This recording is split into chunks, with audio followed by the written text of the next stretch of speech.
Lord, you are just. But even now they are not satisfied with the bitterness of our slavery.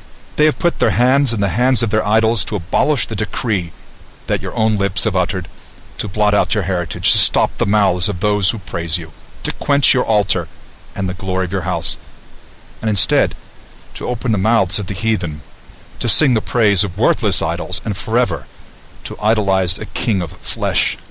Do not yield your scepter, Lord, to non-existent beings. Never let men mock at our ruin.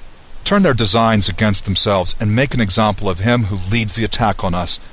Remember, Lord, reveal yourself in the time of our distress. As for me, give me courage.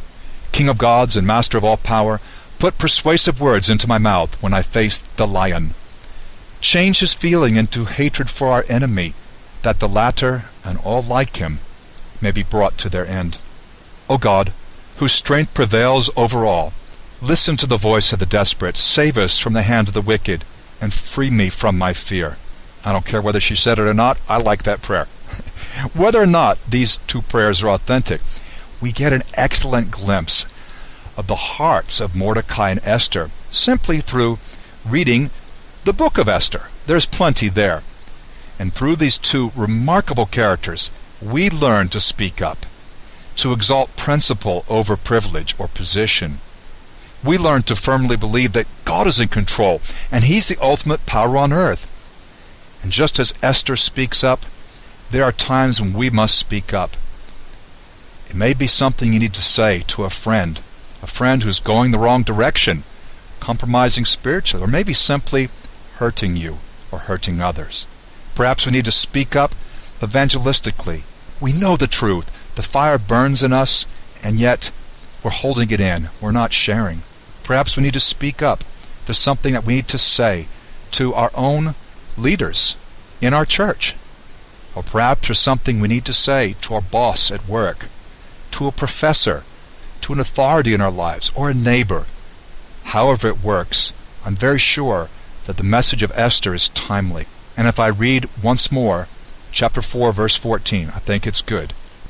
Mordecai says, "For if you remain silent at this time, relief and deliverance will arise for the Jews from another place, and you and your family's house will perish.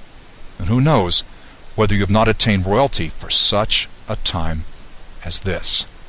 Through these two remarkable characters, we truly see that the Lord is the ultimate power on earth, and we need to believe in Him. What do we see about God? Well, 5 things emerge. God will often move powerfully through a single man or woman, but more often, as in this case, through the collaboration of many people.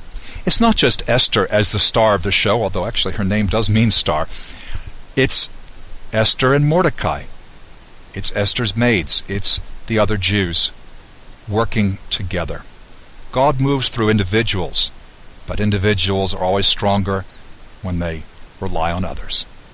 Second, God is the helper of the fatherless. And normally He helps the fatherless through other people, through those who have a heart, who care, like Mordecai. Third, God is the ultimate power on earth. He's the ultimate power, not human leaders. Fourth, He's always working behind the scenes.